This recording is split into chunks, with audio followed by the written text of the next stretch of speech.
Welcome sa Tagalog Horoscope, ang iyong gabay sa pang-araw-araw na buhay.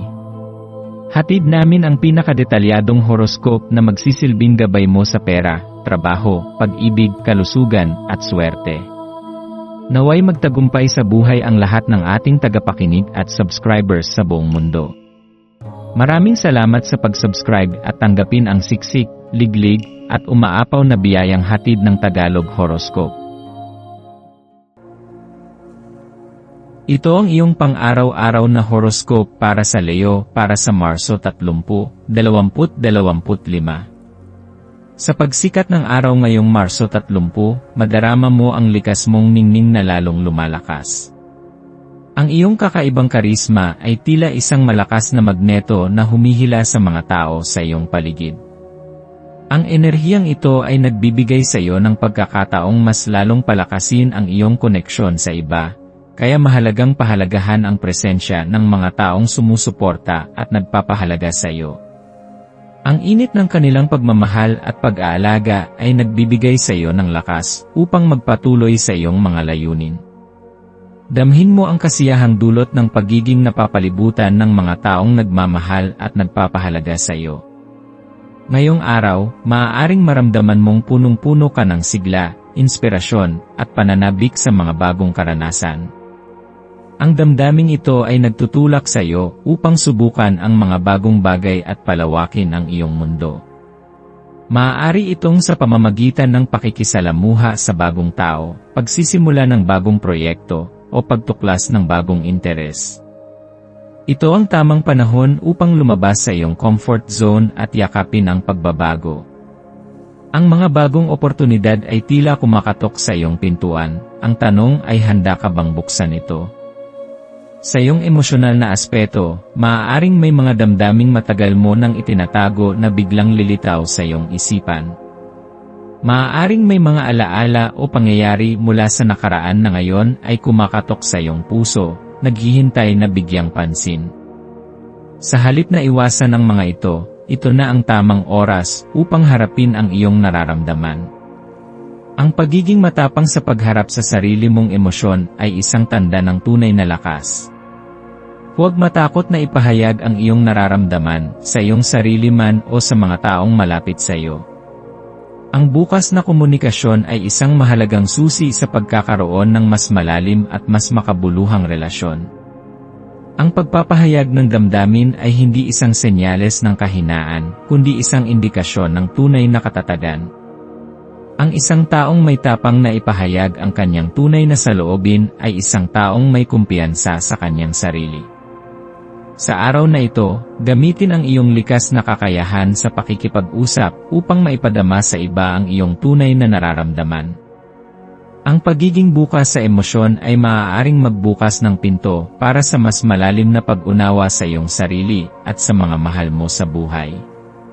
Sa kabilang banda, ang pagpapahalaga sa mga biyaya ng buhay ay isang napakahalagang aspeto ng iyong araw.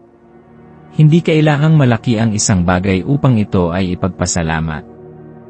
Minsan, ang maliliit na bagay, tulad ng ngiti ng isang estranghero, ang malamig na simoy ng hangin, o ang isang simpleng mensahe mula sa isang kaibigan, ay may kakayahang magbigay ng di matatawarang kasiyahan sa puso.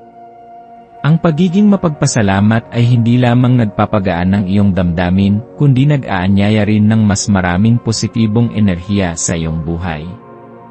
Sa bawat oras na pipiliin mong magpasalamat, lalo mong pinapalakas ang koneksyon mo sa mundong iyong ginagalawan. Ang pagiging bukas sa iba't ibang pananaw ay isa ring mahalagang aral ngayong araw. Sa bawat pakikisalamuha mo sa iba, may mga bagong pananaw kang matutuklasan na maaaring magbigay liwanag sa mga bagay na dati mong hindi naiintindihan. Huwag matakot na matuto mula sa iba, kahit pa ang kanilang paniniwala ay iba sa iyo. Ang tunay na katalinuhan ay hindi lamang nasusukat sa dami ng iyong nalalaman, kundi sa iyong kakayahang unawain ang mundo mula sa iba't ibang anggulo. Ngayong araw, ang iyong maswerteng kulay ay kahel. Ang kulay na ito ay sumisimbolo sa kasiglahan, kumpiyansa, at pagkamalikhain. Kapag isinama mo ang kulay na ito sa iyong pananamit o sa iyong paligid, ito ay maaaring magbigay sa iyo ng dagdag na sigla at positibong enerhiya. Ang iyong maswerteng numero ay 3, 7, at 14. Ang 3 ay sumasalamin sa pagiging masayahin at malikhain. Ang 7 ay kumakatawan sa malalim na pag-isip at espiritualidad, at ang 14 ay nagdadala ng enerhiya ng pagbabago at pag-unlad. Isa sa mga maswerteng gawain para sa iyo ngayong araw ay ang pagsulat ng isang liham ng pasasalamat. Maaari mo itong i-address sa isang taong malapit sa iyo o kahit sa iyong sarili. Ang pagsulat ng liham na ito ay makakatulong upang mas lalo mong mapagtanto ang lahat ng magagandang bagay na nangyayari sa iyong buhay. Maaari mo rin itong gawing isang personal na ritual ng pagpapahayag ng pasasalamat sa bawat araw. Bukod sa ito ay isang magandang ehersisyo para sa iyong puso at isipan, makakatulong din ito upang mas lalo kang maging positibo sa iyong pananaw sa buhay. Sa pagtatapos ng araw, bigyan mo ang iyong sarili ng sandali upang magnilay at pahalagahan ang lahat ng iyong pinagdaanan. Ano ang mga bagay na natutunan mo ngayong araw? Ano ang mga dapat mong ipagpatuloy at alin ang mga dapat mong baguhin? Ang buhay ay isang patuloy na proseso ng paglago, at sa bawat araw ay may bagong aral na naghihintay na iyong matutunan. Yakapin mo ang iyong paglalakbay ng may bukas na puso at isipan. Sa kabuuan, ang araw na ito ay puno ng mga pagkakataon upang mapalalim ang iyong koneksyon sa iyong sarili at sa iba. Huwag mong sayangin ang enerhiyang ito, gamitin ito upang maging mas mabuting bersyon ng iyong sarili. Patuloy kang magliwanag, patuloy kang magmahal, at patuloy mong yakapin ang lahat ng oportunidad na iniaalok sa iyo ng buhay. Ikaw ay isinilang upang magningning, huwag mong hayaang may kahit ano o kahit sino ang pumigil sa iyo.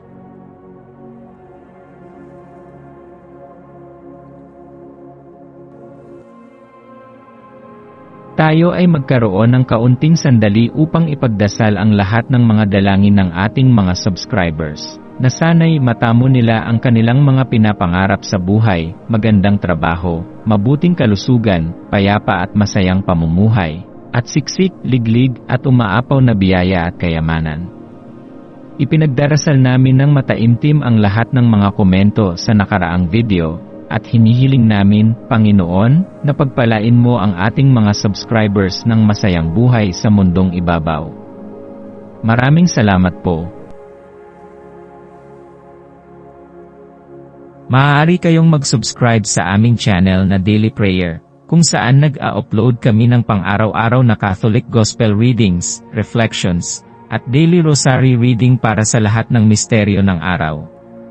Tulungan ninyo kaming buuin ang community na ito at mag-subscribe na. Ang link ay nasa description box. Maraming salamat sa panonood ng iyong horoscope ngayon araw.